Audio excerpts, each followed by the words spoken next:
ಬೀದರ್ ರೌಂಡಪ್ಗೆ ಸ್ವಾಗತ. ನಾನು ರಾಣಿಕೋಟೆ. ಬನ್ನಿ ಕ್ವಿಕ್ ಆಗಿ ನೋಡೋಣ ಬೀದರ್ ಜಿಲ್ಲೆಯಿಂದಿನ ಪ್ರಮುಖ ಸುದ್ದಿಗಳನ್ನು. ಯಾವುದೇ ಮಧ್ಯವರ್ತಿಗಳ ಹಾವಳಿ ಇಲ್ಲದೆ ವಸತಿ ರೈತರಿಗೆ ವಸತಿ ಒದಗಿಸುವ ಉದ್ದೇಶದಿಂದ ಪ್ರಧಾನಮಂತ್ರಿ ಆವಾಸ್ ಯೋಜನೆ ಗ್ರಾಮೀಣ ಅಡಿಯಲ್ಲಿ ಆವಾಸ್ ಪ್ಲಸ್ 2024 ಆ್ಯಪ್ ಜಾರಿಗೆ ತರಲಾಗಿದೆ. ಮುಂದಿನ ದಿನಗಳಲ್ಲಿ ಈ ಆ್ಯಪ್ ಮೂಲಕ ಸಮೀಕ್ಷೆ ನಡೆಸಿ ಫಲಾನುಭವಿಗಳ ಆಯ್ಕೆ ನಡೆಯಲಿದೆ ಎಂದು ಸಂಸದ ಸಾಗರ್ ಖಂಡ್ರೆ ಹೇಳಿದರು. ಇಂದು ಬೀದರ್ ಜಿಲ್ಲೆಯ ಭಾಲ್ಕಿ ತಾಲೂಕಿನ ಲಂಜವಾಡ ಗ್ರಾಮದಲ್ಲಿ ರಾಜೀವ್ ಗಾಂಧಿ ವಸತಿ ನಿಗಮ, ಬೀದರ್ ಜಿಲ್ಲಾಡಳಿತ ಮತ್ತು ಜಿಲ್ಲಾ ಪಂಚಾಯತ್ ವತಿಯಿಂದ ಆವಾಸ್ ಪ್ಲಸ್ 2024 ಆ್ಯಪ್ ಬಿಡುಗಡೆ ಮತ್ತು ಡಾಕ್ಟರ್ BR ಅಂಬೇಡ್ಕರ್ ಬಸವ ವಸತಿ ಯೋಜನೆ ಫಲಾನುಭವಿಗಳಿಗೆ ತಿಳುವಳಿಕೆ ಪತ್ರ ವಿತರಣೆ ಕಾರ್ಯಕ್ರಮವನ್ನು ಉದ್ಘಾಟಿಸಿ ಮಾತನಾಡಿದ ಅವರು, ಯಾರಿಗೆ ಮನೆ ಇಲ್ಲವೋ ಅವರು ಈ ಆ್ಯಪ್ನಲ್ಲಿ ತಮ್ಮ ಮಾಹಿತಿ ಒದಗಿಸಬೇಕು. ಈಗಾಗಲೇ ಸೋಂಪೂರ್ ಗ್ರಾಮದ ಫಲಾನುಭವಿಯಾದ ಗಂಗೂಬಾಯಿ ಆನಂದಗಿರಿಯವರ ಮಾಹಿತಿಯನ್ನು ಆ್ಯಪ್ನಲ್ಲಿ ಸೇರಿಸಲಾಗಿದೆ. ಇವರು ಈ ಆ್ಯಪ್ನಲ್ಲಿ ಸೇರಿಸಲಾದ ಜಿಲ್ಲೆಯ ಮೊದಲ ಫಲಾನುಭವಿಯಾಗಿದ್ದಾರೆ. ಮುಂದಿನ ದಿನಗಳಲ್ಲಿ ಲಂಜವಾಡ ಗ್ರಾಮದ ಅಭಿವೃದ್ಧಿಗೆ ಸಂಪೂರ್ಣ ಸಹಕಾರ ನೀಡಲಾಗುವುದು.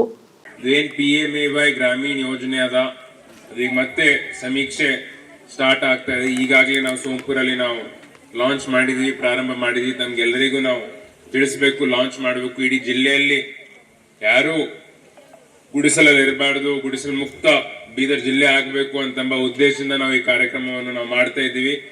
ಸುಮಾರು ವರ್ಷಗಳಿಂದ ಜಿಲ್ಲಾ ಉಸ್ತುವಾರಿ ಸಚಿವರಾದ ಈಶ್ವರ್ ಖಂಡ್ರೆ ಸಾಹೇಬರು ಬಾಲ್ಕಿಯಲ್ಲಿ ಗುಡಿಸಲು ಮುಕ್ತ ಬಾಲ್ಕಿ ಮಾಡ್ಬೇಕಂತ 25,000ಕ್ಕಿಂತ ಜಾಸ್ತಿ ಮನೆಗಳು ತಂದು ಅವರು ಕೆಲಸ ಮಾಡ್ತಾ ಇದ್ದಾರೆ. ಈಗ ನಿಮ್ಮೆಲ್ಲರ ಬೆಂಬಲ ಆಶೀರ್ವಾದದಿಂದ ಈಗ ಇಡೀ ಬೀದರ್ ಲೋಕಸಭಾ ಕ್ಷೇತ್ರದ ಪ್ರತಿನಿಧಿ ಆದ್ಮೇಲೆ ನಾವು ಇಡೀ ಜಿಲ್ಲೆಯನ್ನೇ ನಾವು ಇಡೀ ಲೋಕಸಭಾ ಕ್ಷೇತ್ರವನ್ನೇ ನಾವು ಗುಡಿಸಲು ಮುಕ್ತ ಮಾಡಬೇಕು ಅಂತ ನಾವು ಪ್ರಯತ್ನ ಮಾಡ್ತಾ ಇದೀವಿ. ಅದ್ರ ಸಂಬಂಧ ನಾನು ಕೇಂದ್ರ ಸಚಿವರಾದ ನಮ್ಮ RDPR ಮಿನಿಸ್ಟರ್ ಆದ ಶಿವರಾಜ್ ಸಿಂಗ್ ಚೌಹಾಣ್ ಸರ್ ಅವರಿಗೆ ನಾನು ಪತ್ರ ಕೂಡ ನಾನು ಬರೆದಿದ್ದೀನಿ.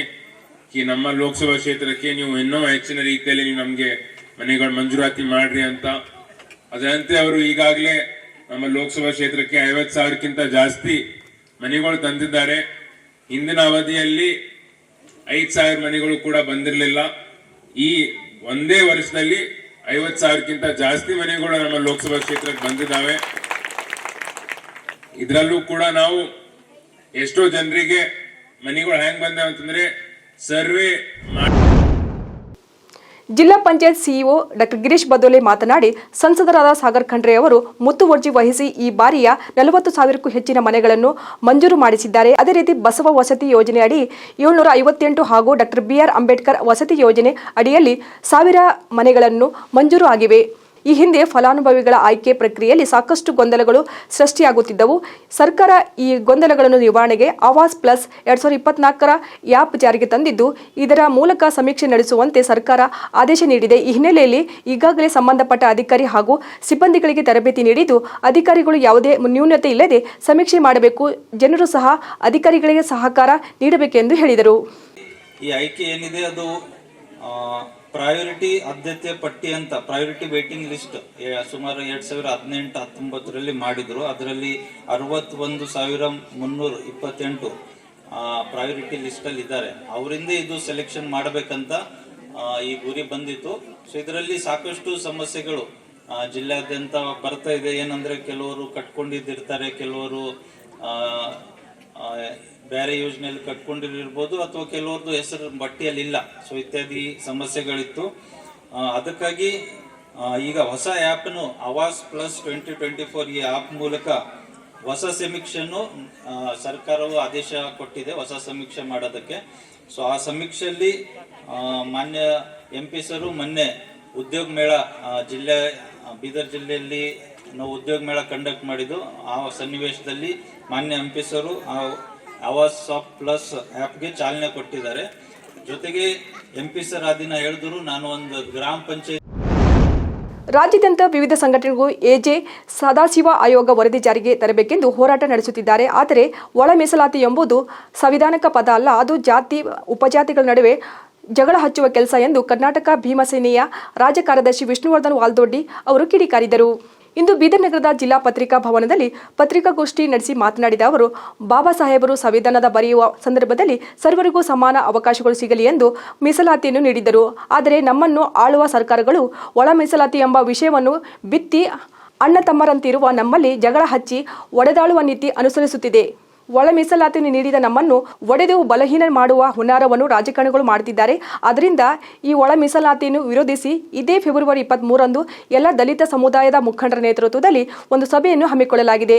ಒಳ ಮೀಸಲಾತಿ ಆಕ್ಚುಲಿ ನನ್ನ ಪ್ರಕಾರ ಅದು ಸಂವಿಧಾನಿಕವಾದಂಥ ಪದನೇ ಅಲ್ಲ ಅನಿಸ್ತದೆ. ಯಾಕಪ್ಪ ಅಂದರೆ ಇವತ್ತು ನಾವು ನೋಡ್ತಾ ಇದ್ದೀವಿ ಒಳ ಮೀಸಲಾತಿ ಅಂತ ಹೇಳ್ಬಿಟ್ಟು ಪರಿಶಿಷ್ಟ ಜಾತಿ ಒಳಗಡೆ, ಪರಿಶಿಷ್ಟ ಪಂಗಡದ ಒಳಗಡೆ, ಉಪಜಾತಿಗಳಲ್ಲಿ ಜಗಳ ಹಚ್ಚುವಂಥ ಕೆಲಸ ನಡೀತಾ ಇದೆ.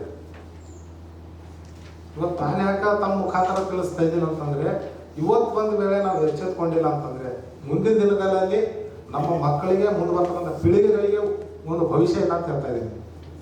ಇವತ್ತು ಡಾಕ್ಟರ್ ಬಾಬಾ ಸಾಹೇಬ್ ಅಂಬೇಡ್ಕರ್ ಅವರು ಸಂವಿಧಾನ ರಚನೆ ಮಾಡೋ ಹೊತ್ತಿಗೆ ಈ ಮೀಸಲಾತಿ ಯಾಕೆ ಕೊಟ್ಟಿದ್ರು ಅಂತಂದರೆ ಅವರು ಕೂಡ ಮೇಲೆ ಬರಲಿ, ಎಲ್ಲರಿಗೂ ಸಮಾನತೆ ಸಿಗಲಿ ಅನ್ನೋ ಒಂದು ನಿಟ್ಟಿನಲ್ಲಿ ಮೀಸಲಾತಿ ನೀಡಿದ್ರು.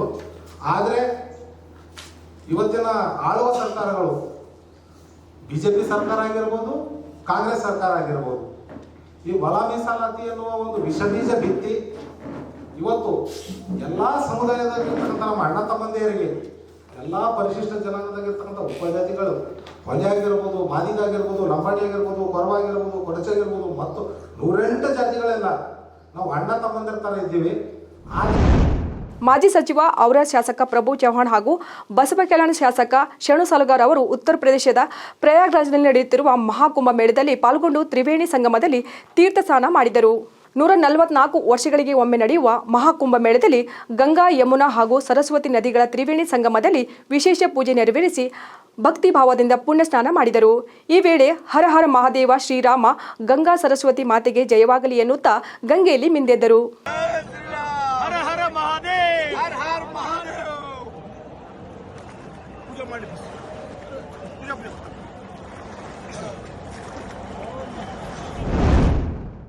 ಮಹಾಶಿವರಾತ್ರಿ ಅಂಗವಾಗಿ ಪ್ರಜಾಪೀಠ ಬ್ರಹ್ಮಕುಮಾರಿ ಈಶ್ವರೀಯ ವಿಶ್ವವಿದ್ಯಾಲಯದ ವತಿಯಿಂದ ಬೀದರ್ ನಗರದ ಸಾಯಿ ಸ್ಕೂಲ್ ಮೈದಾನದಲ್ಲಿ ಜೀವನೋತ್ತತ್ವ ಪ್ರವಚನ ಮಾಲೆ ಹಾಗೂ ವಿಶೇಷ ಉಪನ್ಯಾಸ ಕಾರ್ಯಕ್ರಮವನ್ನು ಹಮ್ಮಿಕೊಳ್ಳಲಾಗಿದೆ ಎಂದು ಪ್ರಜಾಪೀಠ ಬ್ರಹ್ಮಕುಮಾರಿ ಈಶ್ವರೀಯ ವಿಶ್ವವಿದ್ಯಾಲಯದ ಹಿರಿಯ ರಾಜಯೋಗ ಶಿಕ್ಷಕಿ ಗುರುದೇವಿ ಅಕ್ಕನವರು ತಿಳಿಸಿದರು. ಇಂದು ಬೀದರ್ ಜಿಲ್ಲಾ ಪತ್ರಿಕಾ ಭವನದಲ್ಲಿ ಪತ್ರಿಕಾಗೋಷ್ಠಿ ನಡೆಸಿ ಮಾತನಾಡಿದ ಅವರು, ಪ್ರಜಾಪೀಠ ಬ್ರಹ್ಮಕುಮಾರಿ ಈಶ್ವರೀಯ ವಿಶ್ವವಿದ್ಯಾಲಯದ ವತಿಯಿಂದ ಮಹಾಶಿವರಾತ್ರಿ ಅಂಗವಾಗಿ ಫೆಬ್ರವರಿ 21, 23ರವರೆಗೆ 3 ದಿನಗಳ ಕಾಲ ವಿಶೇಷ ಕಾರ್ಯಕ್ರಮವನ್ನು ಹಮ್ಮಿಕೊಳ್ಳಲಾಗಿದೆ. ಈ 3 ದಿನಗಳ ಕಾಲ ಪ್ರತಿ ಸಂಜೆ 5 ಗಂಟೆಯಿಂದ 6 ಗಂಟೆವರೆಗೆ ಖ್ಯಾತ ಭಾರತೀಯ ಶಾಸ್ತ್ರೀಯ ಸಂಗೀತಗಾರರಾದ BK ಓಂಕಾರ್ ಭಾಯಿಜಿ ಅವರು ಸಂಗೀತ ಸಂಜೆ ಕಾರ್ಯಕ್ರಮವನ್ನು ನಡೆಸಿಕೊಡುವವರು. ಬ್ರಹ್ಮಕುಮಾರಿ ಈಶ್ವರೀಯ ವಿಶ್ವವಿದ್ಯಾಲಯ ರಾಜಯೋಗ ಕೇಂದ್ರ ಪಾವನ್ಧಾಮ JP ನಗರ್ ಬೀದರ್ ವತಿಯಿಂದ ಈ ಬೀದರ್ ಪಟ್ಟಣದಲ್ಲಿ ಪ್ರಪ್ರಥಮ ಬಾರಿಗೆ ಬಹುದೊಡ್ಡ ಕಾರ್ಯಕ್ರಮವನ್ನು ಆಯೋಜಿಸಲಾಗಿದೆ. 89ನೇ ಮಹಾಶಿವರಾತ್ರಿಯ ನಿಮಿತ್ತ ಈ ಒಂದು ಜೀವನೋತ್ಸವ ಉಪನ್ಯಾಸ ಮಾಲೆಯನ್ನು ಇದೇ ತಿಂಗಳ ಫೆಬ್ರವರಿ 21, 22, 23ನೇ ತಾರೀಕಿನಂದು ಸಾಯಂಕಾಲ 5 ಗಂಟೆಯಿಂದ ಈ ಒಂದು ಸಾಯಿ ಆದರ್ಶ ಸ್ಕೂಲ್ ಆವರಣದಲ್ಲಿ ಹಮ್ಮಿಕೊಳ್ಳಲಾಗಿದೆ. ಈ ಕಾರ್ಯಕ್ರಮದ ನಿಮಿತ್ತ ನಮ್ಮೆಲ್ಲರ ಮಧ್ಯೆ ರಾಜಯೋಗಿ ಡಾಕ್ಟರ್ ಶಕ್ತಿರಾಜ್ ಅಣ್ಣನವರು ಮೌಂಟ್ ಅಬುನಿಂದ ಆಗಮಿಸ್ತಾ ಇದ್ದಾರೆ. ಈ ಶಕ್ತಿರಾಜ್ ಅಣ್ಣವರು ಅಂತಾರಾಷ್ಟ್ರೀಯ ಪ್ರೇರಣಾದಾಯಿ ಪ್ರವಚನಕಾರರಾಗಿದ್ದಾರೆ. ಹಿರಿಯ ಪತ್ರಕರ್ತರ ಶಿವಶರಣಪ್ಪ ವಾಲಿಯವರು ಮಾತನಾಡಿ, ಪ್ರಜಾಪೀಠ ಬ್ರಹ್ಮಕುಮಾರಿ ವಿಶ್ವವಿದ್ಯಾಲಯವು ಯಾವುದೇ ಜಾತಿ, ಮತ, ಪಂಥಗಳಿಗೆ ಸಂಬಂಧಿಸಿದಲ್ಲ. 140ಕ್ಕೂ ಹೆಚ್ಚು ದೇಶಗಳಲ್ಲಿ ತನ್ನ ಕೇಂದ್ರಗಳನ್ನು ಹೊಂದಿರುವ ಈ ವಿಶ್ವವಿದ್ಯಾಲಯಕ್ಕೆ ತನ್ನದೇ ಆದ ಮಹತ್ವ ಇದೆ. ನಾನು ಸಹ ಆ ವಿಶ್ವವಿದ್ಯಾಲಯದ ವಿದ್ಯಾರ್ಥಿ. ಮಹಾಶಿವರಾತ್ರಿ ಅಂಗವಾಗಿ ಈಶ್ವರೀಯ ವಿಶ್ವವಿದ್ಯಾಲಯದಿಂದ ಒಂದು ಅರ್ಥಪೂರ್ಣ ಕಾರ್ಯಕ್ರಮವನ್ನು ಹಮ್ಮಿಕೊಳ್ಳಲಾಗಿದ್ದು, BK ಶಕ್ತಿರಾಜ್ ಭಾಯಿಜಿ ಅಂತ ಮಹಾನ್ ವಿದ್ವಾಂಸರು ಈ ಕಾರ್ಯಕ್ರಮದಲ್ಲಿ ಭಾಗಿಯಾಗುತ್ತಿರುವುದು ನಾವೆಲ್ಲರೂ ಹೆಮ್ಮೆ ಪಡುವ ವಿಚಾರ ಎಂದರು. ಬ್ರಹ್ಮಕುಮಾರಿ ಈಶ್ವರೀಯ ವಿಶ್ವವಿದ್ಯಾಲಯ ಅಂತಾರಾಷ್ಟ್ರೀಯ ಸಂಸ್ಥೆಯಾಗಿದ್ದು ಸುಮಾರು 140 ಬೇರೆ ಬೇರೆ ದೇಶಗಳಲ್ಲಿ ಇದರ ಶಾಖೆಗಳಿವೆ. ಭಾರತದಲ್ಲಿ ಎಲ್ಲ ಗ್ರಾಮಗಳವರೆಗೆ ಈಗ ಈ ಸಂಸ್ಥೆ ಹುಟ್ಟಿದೆ. ಪಾವನ್ಧಾಮದಲ್ಲಿ ಪೂಜ್ಯರಾದಂಥ ನಮ್ಮ ಪ್ರತಿಮಾ ಬೆಂಜಿಯವರು ತುಂಬ ಶ್ರಮಪಟ್ಟು ಈ ಕಾರ್ಯವನ್ನು ಪ್ರಾರಂಭ ಮಾಡಿದ್ದಾರೆ. ಇವಾಗ ಈ ಸಂಸ್ಥೆಯ ಮೇನ್ ಉದ್ದೇಶ ಇದು ಯಾವುದೇ ಜಾತಿ ಪ್ರಚಾರ ಅಲ್ಲ, ಯಾವುದೇ ಒಂದು ಹೊಸ ಧರ್ಮದ ಪ್ರಚಾರ ಅಲ್ಲ. ಇದನ್ನು ಸ್ಪಷ್ಟವಾಗಿ ನಾನು ಯಾಕೆ ಮಾಡ್ಬೇಕಂತೀನಿ ಅಂದರೆ, ಇದು ಯಾವುದೇ ಒಂದು ಮತ, ಲಿಂಗಾಯತ್, ಬ್ರಾಹ್ಮಣ್, ಮರಾಠ ಯಾವುದೇ ಇದು ಅಲ್ಲ, ಅಥವಾ ಹಿಂದೂ, ಮುಸ್ಲಿಂ, ಕ್ರಿಶ್ಚಿಯನ್, ಬೌದ್ಧ, ಜೈನ್ ಇದರ ಪ್ರಚಾರ ಅಲ್ಲ. ಕೇವಲ ಆಧ್ಯಾತ್ಮ, ಕೇವಲ ಈಶ್ವರ ಯಾರು, ನಾವು ಮನುಷ್ಯರು ಯಾರು, ನಾವು ಏನು ಇದ್ದೀವಿ. ಬಸವಕಲ್ಯಾಣ ನಗರದ ತ್ರಿಪ್ರಾಂತ್ ಕೆರೆ ಸೇತುವೆಯ ಹತ್ತಿರದಲ್ಲಿ ಕಾರು ವಿದ್ಯುತ್ ಕಂಬಕ್ಕೆ ಡಿಕ್ಕಿ ಹೊಡೆದಿರುವುದರಿಂದ ಇಬ್ಬರು ಸ್ಥಳದಲ್ಲೇ ಮೃತಪಟ್ಟಿದ್ದಾರೆ. ಗುಂಡಪ್ಪ ಬಿರದಾರ್, ಉಮೇಶ್ ರಾಜೋಳ್ ಮೃತಪಟ್ಟಿರುವ ಇಬ್ಬರು ನಗರದ ತಿರುಪ್ರಾಂತ್ರದವರು. ರಾಷ್ಟ್ರೀಯ ಹೆದ್ದಾರಿ ಕಡೆಯಿಂದ ನಗರದೊಳಗೆ ಪ್ರವೇಶಿಸುವಾಗ ಸೋಮವಾರ ರಾತ್ರಿ ಅಪಘಾತ ನಡೆದಿದೆ. ಕಾರು ನಜ್ಜುಗುಜ್ಜಾಗಿದೆ. ಸಂಚಾರ ಠಾಣೆಯಲ್ಲಿ ಪ್ರಕರಣ ದಾಖಲಾಗಿದೆ. ಸಾಲ ಬಾಧೆ ತಾಳಲಾರದೆ ರೈತನೊಬ್ಬ ಆತ್ಮಹತ್ಯೆಗೆ ಶರಣಾದ ಘಟನೆ ಬಸವಕಲ್ಯಾಣ ತಾಲೂಕಿನ ಬೆಟ್ಟಬಾಲಕುಂದ ಗ್ರಾಮದಲ್ಲಿ ಜರುಗಿದೆ. ಮೃತ ದುರ್ದೈವಿ ಪಂಡರಿ ದಿಗಂಬರರಾವ್ ಕಳಮಾಸೆ ಎಂದು ತಿಳಿದು ಬಂದಿದ್ದು, ರವಿವಾರ ಬೆಳಗ್ಗೆ ಸ್ವಂತ ಜಮೀನಿನಲ್ಲಿ ಸರ್ವೆ ನಂಬರ್ 269ರಲ್ಲಿ ಸಾಲಬಾಧೆ ತಾಳಲಾರದೆ ನೇಣು ಹಾಕಿಕೊಂಡು ಆತ್ಮಹತ್ಯೆ ಮಾಡಿಕೊಂಡಿದ್ದಾರೆ. ಗಡಿಗಳುಗೋ ಗ್ರಾಮದ PKPSನಲ್ಲಿ 1 ಲಕ್ಷಕ್ಕೂ ಹೆಚ್ಚು ಸಾಲ ಮಾಡಿದ್ದ ಎನ್ನಲಾಗಿದೆ. ಈ ಕುರಿತು ಹುಲ್ಸೂರು ಪೊಲೀಸ್ ಠಾಣೆಯ ಪೊಲೀಸರು ತನಿಖೆ ಮುಂದುವರೆಸಿದ್ದಾರೆ. ಬೀದರ್ ಜಿಲ್ಲೆಯಲ್ಲಿ ಕಾರ್ಯನಿರ್ವಹಿಸುತ್ತಿರುವ ಫೈನಾನ್ಸ್ಗಳು, ಲೇವಾದೇವಿ ವ್ಯಾಪಾರಸ್ಥರು, ಮೈಕ್ರೋ ಫೈನಾನ್ಸ್ ಹಣಕಾಸು ಸಂಸ್ಥೆಗಳು ಭಾರತೀಯ ರಿಸರ್ವ್ ಬ್ಯಾಂಕ್ ನೀಡುವ ಮಾರ್ಗದರ್ಶನಗಳು ಹಾಗೂ ನಿಯಮಗಳನ್ನು ಚಾಚು ತಪ್ಪದೆ ಪಾಲಿಸಬೇಕು ಎಂದು ಜಿಲ್ಲಾಧಿಕಾರಿ ಶಿಲ್ಪಾ ಶರ್ಮಾ ಹೇಳಿದರು. ಜಿಲ್ಲಾಧಿಕಾರಿ ಕಚೇರಿ ಸಭಾಂಗಣದಲ್ಲಿ ಲೀಡ್ ಬ್ಯಾಂಕ್ ವ್ಯವಸ್ಥಾಪಕರು ಮತ್ತು ಜಿಲ್ಲೆಯ ಎಲ್ಲ ಮೈಕ್ರೋ ಫೈನಾನ್ಸ್ ವ್ಯವಸ್ಥಾಪಕರೊಂದಿಗೆ ನಡೆದ ಸಭೆಯ ಅಧ್ಯಕ್ಷತೆ ವಹಿಸಿ ಮಾತನಾಡಿದ ಅವರು, ಮೈಕ್ರೋ ಫೈನಾನ್ಸ್ಗಳು ಸಾಲ ಕೊಡುವ ಮುನ್ನ ಸಾಲಗಾರರ ಕುಟುಂಬದ ಆದಾಯ ಸೇರಿದಂತೆ ಮತ್ತಿತರ ಪೂರ್ವಪರಿಗಳನ್ನು ಪರಿಶೀಲನೆ ಮಾಡಿ ಅವರ ಆದಾಯ ಶೇಕಡ 50ರಷ್ಟು ಮಾತ್ರ ಸಾಲ ನೀಡಬೇಕು. ಆದರೆ ಅವರು ಸಾಲ ತೆಗೆದುಕೊಳ್ಳುವಾಗ ಮಾತ್ರ ಸಾಮರ್ಥ್ಯ ನೋಡದೆ ಸಾಲವನ್ನು ನೀಡಿರುವ ಬಗ್ಗೆ ಕಂಡುಬರುತ್ತಿದೆ. ಇವುಗಳಿಗೆ ಆಸ್ಪದ ನೀಡಬಾರದು. ಸಾಲ ನೀಡುವವರು ಹಾಗೂ ತೆಗೆದುಕೊಳ್ಳುವವರು ಇಬ್ಬರೂ ಸಹ ಆರ್ಥಿಕ ಶಿಸ್ತನ್ನು ಪಾಲಿಸಬೇಕು ಎಂದರು. ಬಸವಕಲ್ಯಾಣ ಹಾಗೂ ನೂತನ ತಾಲೂಕು ಹುಲ್ಸೂರು ತಾಲೂಕಿನ ಅನೇಕ ಸಮಸ್ಯೆಗಳು ಸೇರಿದಂತೆ ಅಭಿವೃದ್ಧಿ ವಿಷಯಗಳ ವಿಚಾರವಾಗಿ ಮಾಜಿ ಪರಿಷತ್ ಸದಸ್ಯ ವಿಜಯ್ ಸಿಂಗ್ ಅವರು ಬೀದರ್ ಜಿಲ್ಲಾಧಿಕಾರಿ ಶಿಲ್ಪಾ ಶರ್ಮಾ ಅವರನ್ನು ಭೇಟಿ ಮಾಡಿ ವಿವಿಧ ವಿಷಯಗಳ ಕುರಿತು ಚರ್ಚಿಸಿದರು ಮತ್ತು ಬಸವಕಲ್ಯಾಣ ತಾಲೂಕಿನ ನಿರ್ಮಿತಿ ಕೇಂದ್ರದಿಂದ ನಡೆಯುತ್ತಿರುವ ಕಳಪೆ ಕಾಮಗಾರಿ ಕುರಿತು ಜಿಲ್ಲಾಧಿಕಾರಿಗಳ ಗಮನಕ್ಕೆ ತಂದರು. ಇವಾಗಿದ್ದು ಬೀದರ್ ಜಿಲ್ಲೆಯಿಂದ ಪ್ರಮುಖ ಸುದ್ದಿಗಳು. ಮತ್ತೆ ನಾಳೆ ಭೇಟಿಯಾಗೋಣ ಬೀದರ್ ರೌಂಡಪ್ನಲ್ಲಿ. ನಮಸ್ಕಾರ.